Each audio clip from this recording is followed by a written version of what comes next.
রবীন্দ্রনাথ ঠাকুরের শাস্তি। দুঃখীরাম রুই এবং ছিদাম রুই দুই ভাই সকালে যখন দা হাতে লইয়া জন খাটিতে বাহির হইল, তখন তাহাদের দুই স্ত্রীর মধ্যে বকাবকি চেঁচামেচি চলিতেছে। কিন্তু প্রকৃতির অন্যান্য নানাবিধ নিত্য কলরবের ন্যায় এই কলহ কোলাহল পাড়াশুদ্ধ লোকের অভ্যাস হইয়া গেছে। তীব্র কণ্ঠস্বর শুনিবা মাত্র লোকে পরস্পরকে বলে, ওই রে বাঁধিয়া গিয়াছে। অর্থাৎ যেমনটি আশা করা যায় ঠিক তেমনিটি ঘটিয়াছে। আজও স্বভাবের নিয়মের কোনরূপ ব্যত্যয় হয় নাই। প্রভাতে পূর্ব দিকে সূর্য উঠিলে যখন কেহ তাহার কারণ জিজ্ঞাসা করে না, এই কুড়িদের বাড়িতে দুই জায়ের মধ্যে যখন একটা হৈ হৈ পড়িয়া যায়, তখন তাহার কারণ নির্ণয়ের জন্য কাহারও কোনরূপ কৌতূহলের উদ্রেক হয় না। অবশ্যই কোন্দল আন্দোলন প্রতিবেশীদের অপেক্ষা দুই স্বামীকে বেশি স্পর্শ করিত সন্দেহ নাই, কিন্তু সেটা তাহারা কোনরূপ অসুবিধার মধ্যে গণ্য করিত না। তাহারা দুই ভাই যেন দীর্ঘ সংসার পথ এক্কা গাড়িতে করিয়া চলিয়াছে। দুই দিকের দুই স্প্রিংবিহীন চাকার অবিশ্রাম ছড়ছড় খড়খড় শব্দটাকে জীবন রথযাত্রার একটা বিধিবিহিত নিয়মের মধ্যেই ধরিয়া লইয়াছে। বরঞ্চ ঘরে যেদিন কোনো শব্দমাত্র নাই, সমস্ত থমথম ছমছম করিতেছে, সেদিন একটা আসন্ন অনৈসর্গিক উপদ্রবের আশঙ্কা জন্মিত। সেদিন যে কখন কি হইবে তাহা কেহ হিসাব করিয়া বলিতে পারিত না। আমাদের গল্পের ঘটনা যেদিন আরম্ভ হইল, সেদিন সন্ধ্যার প্রাক্কালে দুই ভাই যখন জন খাটিয়া শ্রান্ত দেহে ঘরে ফিরিয়া আসিল, তখন দেখিল স্তব্ধ গৃহ গম গম করিতেছে। বাহিরেও অত্যন্ত গুমট। দুই প্রহরের সময় খুব এক ফসলা বৃষ্টি হইয়া গিয়াছে।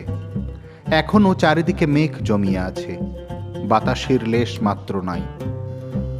বর্ষায় ঘরের চারিদিকে জঙ্গল এবং আগাছাগুলো অত্যন্ত বাড়িয়া উঠিয়াছে।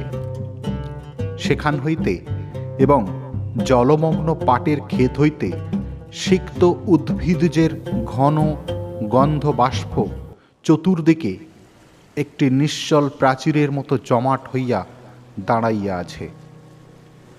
গোয়ালের পশ্চাৎবর্তী ডোবার মধ্য হইতে ভেক ডাকিতেছে এবং ঝিল্লি রবে সন্ধ্যার নিস্তব্ধ আকাশ একেবারে পরিপূর্ণ। অদূরে বর্ষার পর্দা নবমেঘাচ্ছায়ায় বড় স্থির ভয়ঙ্কর ভাব ধারণ করিয়া চলিয়াছে। শস্যক্ষেত্রের অধিকাংশই ভাঙিয়া লোকালয়ের কাছাকাছি আসিয়া পড়িয়াছে। এমনকি ভাঙনের ধারে দুই চারিটা আম কাঁঠাল গাছের শিকড় বাহির হইয়া দেখা দিয়েছে, যেন তাহাদের নিরুপায় মুষ্টির প্রসারিত অঙ্গুলিগুলি শূন্যে একটা কিছু অন্তিম অবলম্বন আঁকড়াইয়া ধরিবার চেষ্টা করিতেছে। দুঃখীরাম এবং ছিদাম সেদিন জমিদারের কাছারি ঘরে কাজ করিতে গিয়াছিল। ওপারের চরে জলি ধান পাকিয়াছে। বর্ষায় চর ভাসিয়া যাইবার পূর্বেই ধান কাটিয়া লইবার জন্য দেশের দরিদ্র লোক মাত্রেই কেহ বা নিজের ক্ষেতে, কেহ বা পাট কাটিতে নিযুক্ত হইয়াছে। কেবল কাছারি হইতে পেয়াদা আসিয়া এই দুই ভাইকে জবরদস্তি করিয়া ধরিয়া লইয়া গেল। কাছারি ঘরে চাল ভেদ করিয়া স্থানে স্থানে জল পড়িতেছিল, তাহাই সারিয়া দিতে এবং গোটাকতক ঝাঁপ নির্মাণ করিতে তাহারা সমস্ত দিন খাটিয়াছে। বাড়ি আসিতে পায় নাই। কাছারি হইতেই কিঞ্চিত জলপান খাইয়াছে। মধ্যে মধ্যে বৃষ্টিতেও ভিজিতে হইয়াছে। উচিত মতো পাওনা মজুরি পায় নাই এবং তাহার পরিবর্তে যে সকল অন্যায় কটু কথা শুনিতে হইয়াছে, সে তাহাদের পাওনার অনেক অতিরিক্ত। পথের কাদা এবং জল ভাঙিয়া সন্ধ্যাবেলায় বাড়ি ফিরিয়া আসিয়া দুই ভাই দেখিল ছোট যা চন্দরা ভূমিতে অঞ্চল পাতিয়া চুপ করিয়া পড়িয়া আছে। আজিকার এই মেঘলা দিনের মতো সেও মধ্যাহ্নে প্রচুর অশ্রুবর্ষণপূর্বক সায়াহ্নের কাছাকাছি ক্ষান্ত দিয়া অত্যন্ত গুমট করিয়া আছে। আর বড় যা রাধা মুখটা মস্ত করিয়া দাওয়ায় বসিয়াছিল। তাহার 1.5 বৎসরের ছোট ছেলেটি কাঁদিতেছিল। দুই ভাই যখন প্রবেশ করিল, দেখিল উলঙ্গ শিশু প্রাঙ্গণের এক পার্শ্বে চিত হইয়া পড়িয়া ঘুমাইয়া আছে। ক্ষুধিত দুঃখীরাম আর কাল বিলম্ব না করিয়া বলিল, ভাত দে। বড় বউ বারুদের বস্তায় স্ফুলিঙ্গপাতের মতো এক মুহূর্তেই তীব্র কণ্ঠস্বর আকাশ পরিমাণ করিয়া উঠিল, ভাত কোথায় যে দিব? কি চাল দিয়া গিয়েছিলি? আমি কি নিজে রোজগার করিয়া আনিব? সারাদিনের শ্রান্তি ও লাঞ্ছনার পর অন্নহীন নিরানন্দ অন্ধকার ঘরে প্রজ্বলিত ক্ষুধা নলে গৃহিণীর রুক্ষ বচন, বিশেষত শেষ কথাটার গোপন কুৎসিত শ্লেষ দুঃখীরামের হঠাৎ কেমন একেবারেই অসহ্য হইয়া উঠিল। ক্রুদ্ধ ব্যাঘ্রের ন্যায় গম্ভীর গর্জনে বলিয়া উঠিল, কি বললি? বলিয়া মুহূর্তের মধ্যে দা লইয়া কিছু না ভাবিয়া একেবারে স্ত্রীর মাথায় বসাইয়া দিল।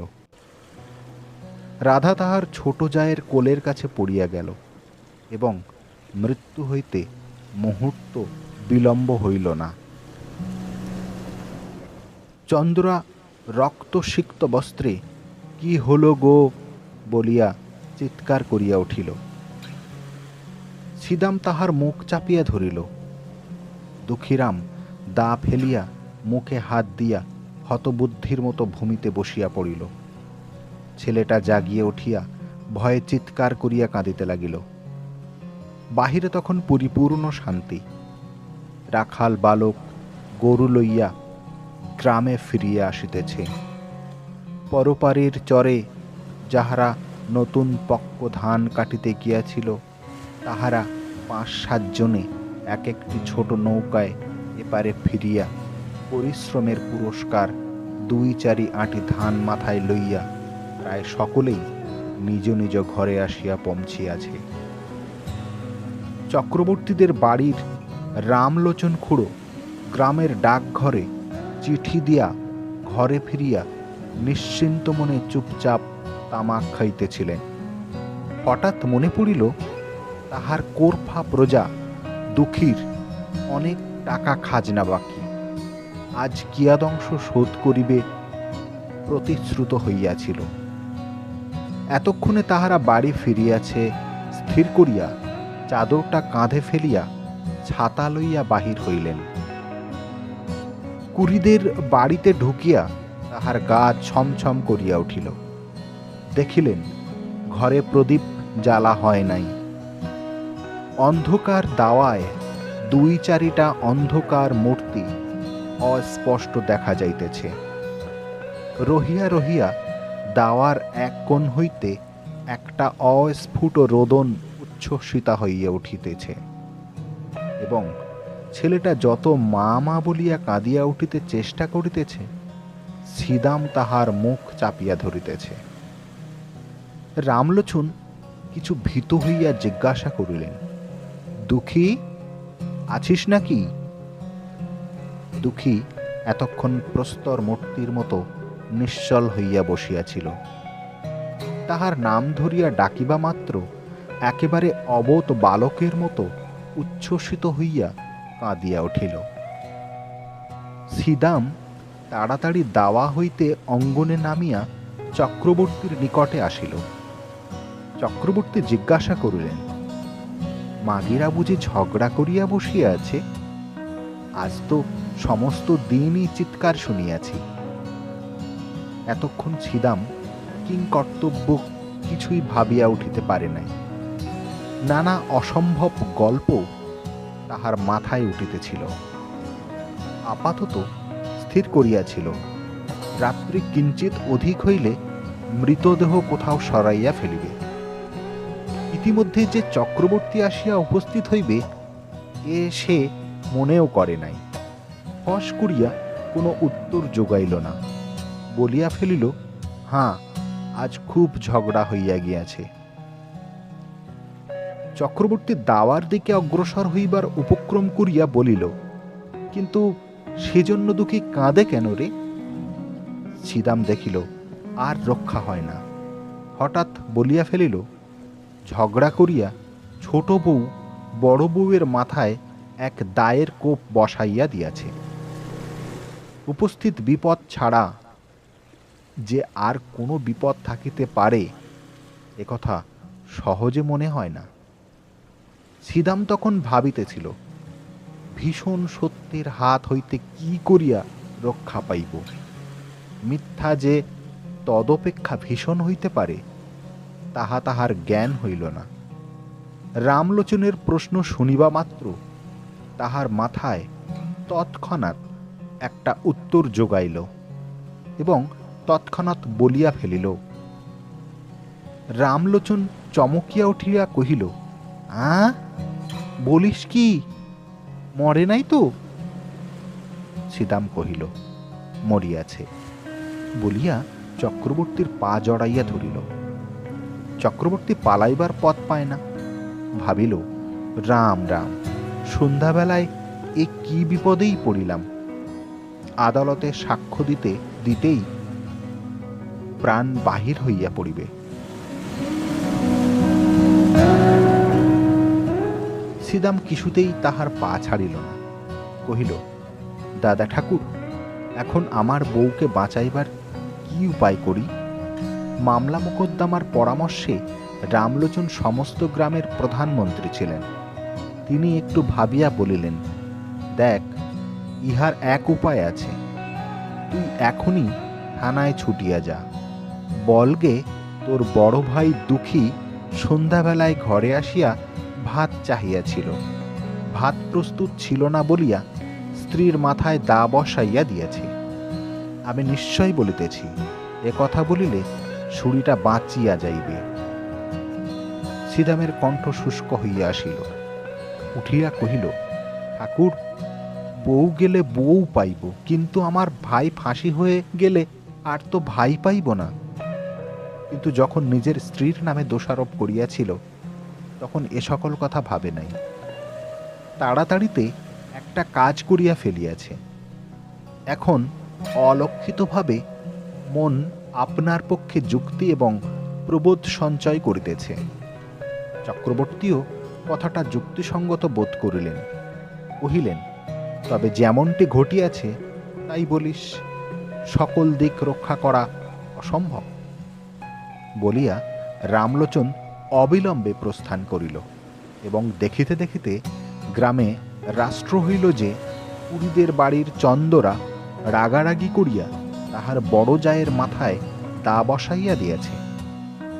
বাত ভাঙিলে যেমন জল আসে, গ্রামের মধ্যে এমনি হু হু শব্দে পুলিশ আসিয়া পড়িল। অপরাধী এবং নিরপরাধী সকলেই বিষম উদ্বিগ্ন হইয়া উঠিল।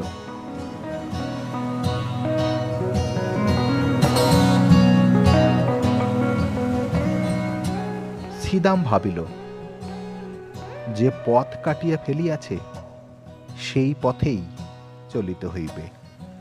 সে চক্রবর্তীর কাছে নিজ মুখে এক কথা বলিয়া ফেলিয়াছে, সে কথা গাঁ শুদ্ধ রাষ্ট্র হইয়া পড়িয়াছে। এখন আবার আর একটা কিছু প্রকাশ হইয়া পড়িলে কি জানি কি হইতে কি হইয়া পড়িবে, সে নিজেই কিছু ভাবিয়া পাইল না। মনে করিল, কোনো মতে সে কথাটা রক্ষা করিয়া তাহার সহিত আর 5টা গল্প জুড়িয়া স্ত্রীকে রক্ষা করা ছাড়া আর কোনো পথ নাই। ছিদাম তাহার স্ত্রী চন্দরাকে অপরাধ নিজ স্কন্ধে লইবার জন্য অনুরোধ করিল। সে তো একেবারে বজ্রাহত হইয়া গেল। ছিদাম তাহাকে আশ্বাস দিয়া কহিল, যাহা বলিতেছি তাই কর, তোর কোনো ভয় নাই, আমরা তোকে বাঁচাইয়া দিব। আশ্বাস দিল বটে, কিন্তু গলা শুকাইল, মুখ পাংশুবর্ণ হইয়া গেল। চন্দরার বয়স 17-18 অধিক হইবে না। মুখখানি হৃষ্টপুষ্ট, গোলগাল শরীরটি অনতি দীর্ঘ, আঁটো সুস্থ সবল। অঙ্গ প্রত্যঙ্গের মধ্যে এমন একটি সৌষ্ঠব আছে যে চলিতে ফিরিতে নড়িতে চড়িতে দেহের কোথাও যেন কিছু বাধে না। একখানি নতুন তৈরি নৌকার মতো, বেশ ছোট এবং সুডোল, অত্যন্ত সহজে সরে এবং তাহার কোথাও কোনো গ্রন্থি শিথিল হইয়া যায় নাই। পৃথিবীর সকল বিষয়েই তাহার একটা কৌতুক এবং কৌতূহল আছে। পাড়ায় গল্প করিতে যাইতে ভালোবাসে এবং কুম্ভকক্ষে ঘাটে যাইতে আসিতে 2 অঙ্গুলি দিয়া ঘোমটা ঈষৎ ফাঁক করিয়া উজ্জ্বল চঞ্চল ঘন কৃষ্ণ চোখ দুটি দিয়া পথের মধ্যে দর্শনযোগ্য যাহা কিছু সমস্ত দেখিয়া লয়। বড় বউ ছিল ঠিক তাহার উল্টা, অত্যন্ত এলোমেলো, ঢিলে ঢালা, অগোছালো। মাথার কাপড়, কোলের শিশু, ঘরকন্যার কাজ কিছুই সে সামলাইতে পারিত না। হাতে বিশেষ একটা কিছু কাজও নাই, অথচ কোনো কালে যেন সে অবসর করিয়া উঠিতে পারে না। ছোট যা তাহাকে অধিক কিছু কথা বলিত না, মৃদুস্বরে 2-1টা তীক্ষ্ণ দংশন করিত, আর সে হাউ হাউ দাউ দাউ করিয়া রাগিয়া মাগিয়া বকিয়া ঝকিয়া সারা হইত এবং পাড়া শুদ্ধ অস্থির করিয়া তুলিত। এই 2 জুড়ি স্বামী স্ত্রীর মধ্যেও স্বভাবের একটা আশ্চর্য ঐক্য ছিল। দুঃখীরাম মানুষটা কিন্তু বৃহৎ আয়তনের, হাড়গুলা খুব চওড়া, নাসিকা খর্ব, 2টি চক্ষু এই দৃশ্যমান সংসারকে যেন ভালো করিয়া বোঝে না, অথচ ইহাকে কোনরূপ প্রশ্ন করিতেও যায় না। এমন নিরীহ অথচ ভীষণ, এমন সবল অথচ নিরুপায় মানুষ অতি দুর্লভ। আর ছিদামকে একখানি চকচকে কালো পাথরে কে যেন বহু যত্নে কুদিয়া গড়িয়া তুলিয়াছে, লেশ মাত্র বাহুল্য বর্জিত এবং কোথাও যেন কিছু টোল খায় নাই। প্রত্যেক অঙ্গটি বলের সহিত নৈপুণ্যের সহিত মিশিয়া অত্যন্ত সম্পূর্ণতা লাভ করিয়াছে।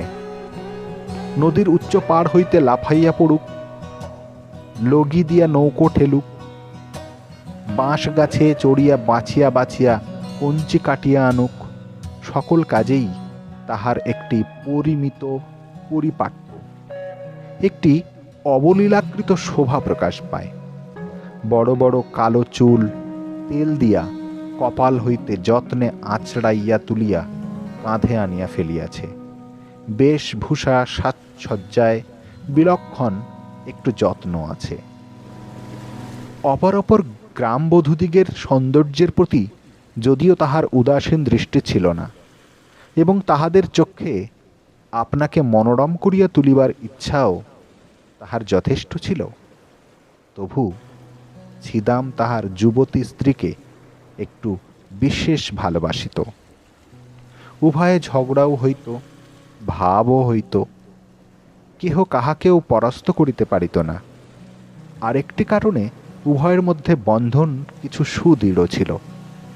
ছিদাম মনে করিত চন্দরা যেরূপ চটুল চঞ্চল প্রকৃতির স্ত্রীলোক, তাহাকে যথেষ্ট বিশ্বাস নাই, আর চন্দরা মনে করিত আমার স্বামীটির চতুর্দিকেই দৃষ্টি, তাহাকে কিছু কষাকষি করিয়া না বাঁধিলে কোন দিন হাত ছাড়া হইতে আটক নাই। উপস্থিত ঘটনা ঘটিবার কিছুকাল পূর্বে হইতে স্ত্রী পুরুষের মধ্যে ভারী একটা গোলযোগ চলিতেছিল। চন্দরা দেখিয়াছিল তাহার স্বামী কাজের অজর করিয়া মাঝে মাঝে দূরে চলিয়া যায়, এমনকি 2-1 দিন অতীত করিয়া আসে, অথচ কিছু উপার্জন করিয়া আনে না। লক্ষণ মন্দ দেখিয়া সেও কিছু বাড়াবাড়ি দেখাইতে লাগিল। যখন তখন ঘাটে যাইতে আরম্ভ করিল এবং পাড়া পর্যটন করিয়া আসিয়া কাশী মজুমদারের মেজ ছেলেটির প্রচুর ব্যাখ্যা করিতে লাগিল। ছিদামের দিন এবং রাত্রিগুলির মধ্যে কে যেন বিষ মিশাইয়া দিল। কাজকর্মে কোথাও একদণ্ড গিয়া সুস্থির হইতে পারে না। একদিন ভাজকে আসিয়া ভারী ভর্সনা করিল। সে হাত নাড়িয়া ঝঙ্কার দিয়া অনুপস্থিত মৃত পিতাকে সম্বোধন করিয়া বলিল, ও মেয়ে ঝড়ের আগে ছোটে, উহাকে আমি সামলাইব। আমি জানি ও কোন দিন কি সর্বনাশ করিয়া বসিবে। চন্দরার পাশের ঘর হইতে আসিয়া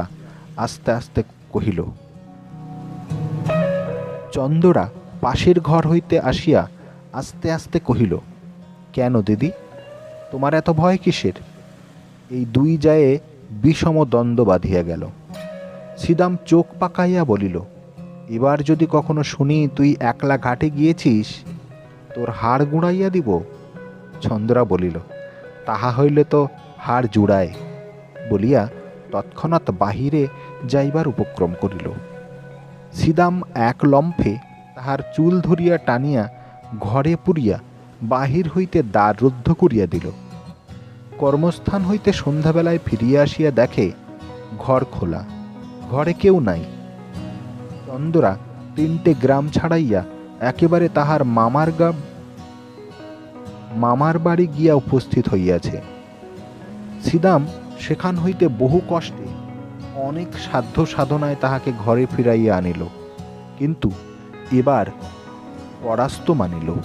দেখিল এক অঞ্জলি পারদকে মুষ্টির মধ্যে শক্ত করিয়া ধরা যেমন দুঃসাধ্য, সেই মুষ্টিমেয় স্ত্রীটুকুকেও কঠিন করিয়া ধরিয়া রাখা তেমনি অসম্ভব। ও যেন 10 আঙুলের ফাঁক দিয়া বাহির হইয়া পড়ে।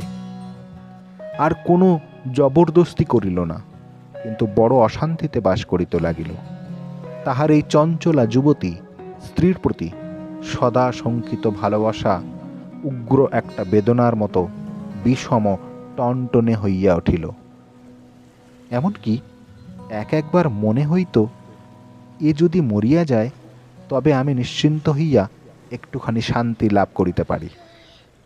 মানুষের উপরে মানুষের যতটা ঈর্ষা হয়, যমের উপরে অতটা নহে।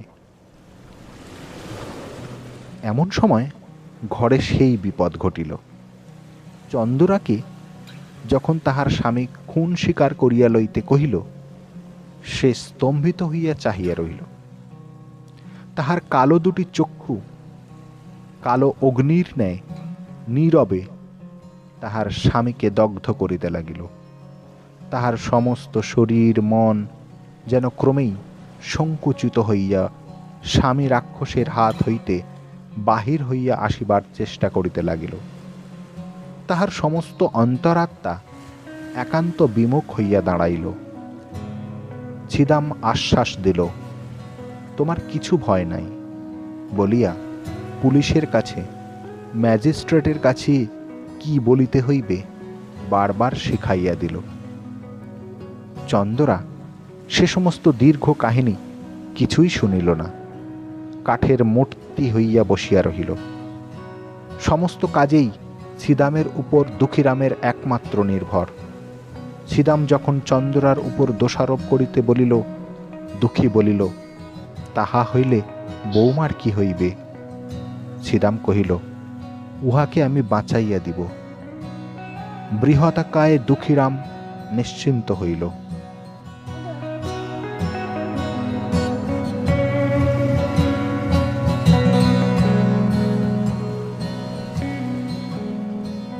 ছিদাম তাহার স্ত্রীকে শিখাইয়া দিয়েছিল যে, তুই বলিস বড় যা আমাকে বটি লইয়া মারিতে আসিয়াছিল, আমি তাহাকে দা লইয়া ঠেকাইতে গিয়া হঠাৎ কেমন করিয়া লাগিয়া গিয়াছে। এ সমস্তই রামলোচনের রচিত।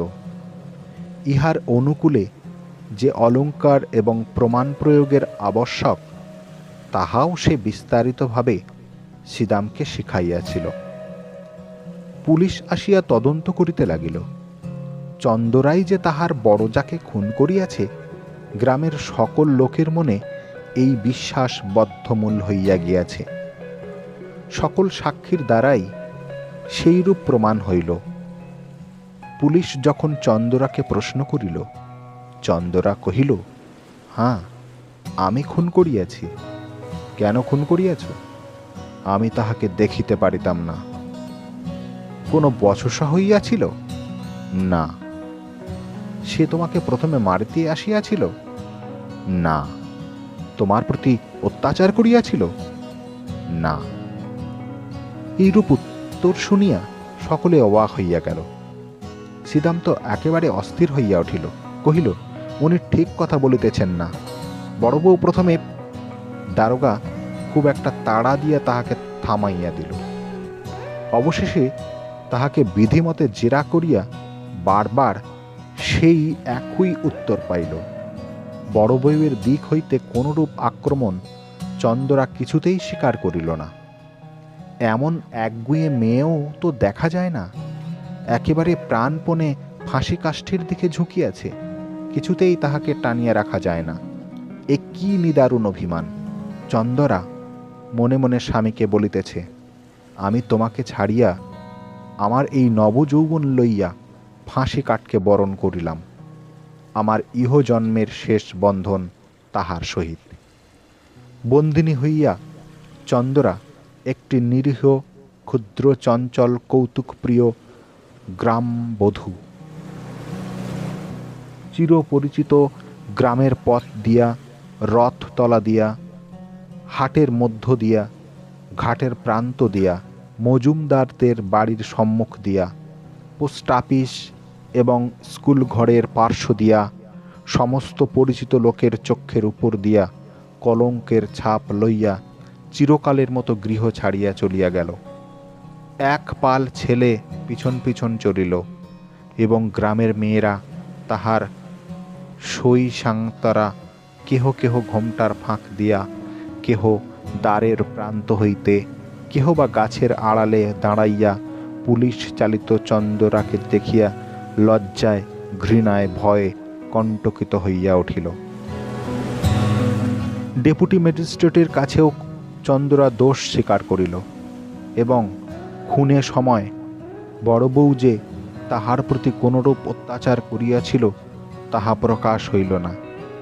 কিন্তু সেদিন সিদাম সাক্ষ্যস্থলে আসিয়াই একেবারে কাঁদিয়া জোর হস্তে কহিল, দোহাই হুজুর, আমার স্ত্রীর কোনো দোষ নাই। হাকিম ধমক দিয়া তাহার উচ্ছ্বাস নিবারণ করিয়া তাহাকে প্রশ্ন করিতে লাগিলেন। সে একে একে সত্য ঘটনা প্রকাশ করিল। হাকিম তাহার কথা বিশ্বাস করিলেন না, কারণ প্রধান বিশ্বস্ত ভদ্র সাক্ষী রামলোচন কহিল, খুনের অনতিবিলম্বেই আমি ঘটনাস্থলে উপস্থিত হইয়াছিলাম। সাক্ষী সিদাম আমার নিকট সমস্ত স্বীকার করিয়া আমার পা জড়াইয়া ধরিয়া কহিল, বউকে কি করিয়া উদ্ধার করিব, আমাকে যুক্তি দিন। আমি ভালো মন্দ কিছুই বললাম না। সাক্ষী আমাকে বলিল, আমি যদি বলি আমার বড় ভাই ভাত চাহিয়া ভাত পায় নাই বলিয়া রাগের মাথায় স্ত্রীকে মারিয়াছে, তাহা হইলে সে কি রক্ষা পাইবে?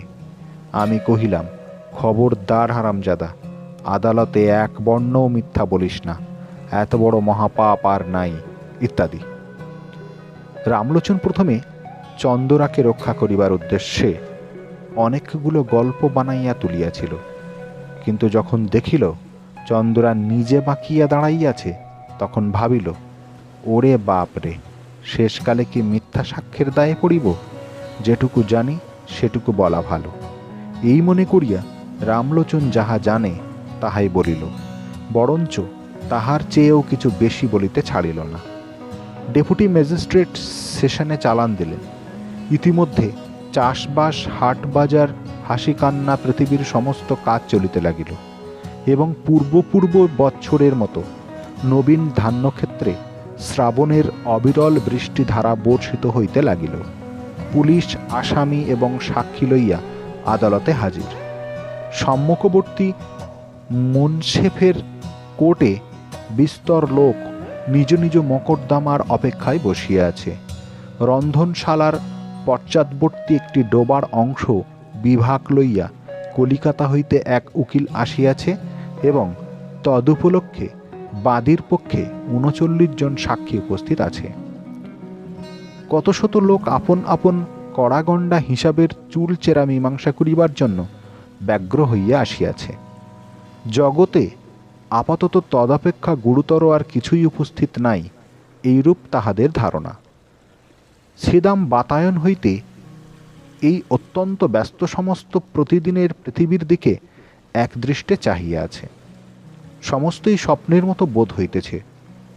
কম্পাউন্ডের বৃহৎ বটগাছ হইতে একটি কোকিল ডাকিতেছে। তাহাদের কোনরূপ আইন আদালত নাই। চন্দরা জজের কাছে কহিল, ওগো সাহেব, এক কথা আর বারবার কতবার করিয়া বলিব? জজ সাহেব তাহাকে বুঝাইয়া বলিলেন, তুমি যে অপরাধ স্বীকার করিতেছ তাহার শাস্তি কি জানো? চন্দরা কহিল, না।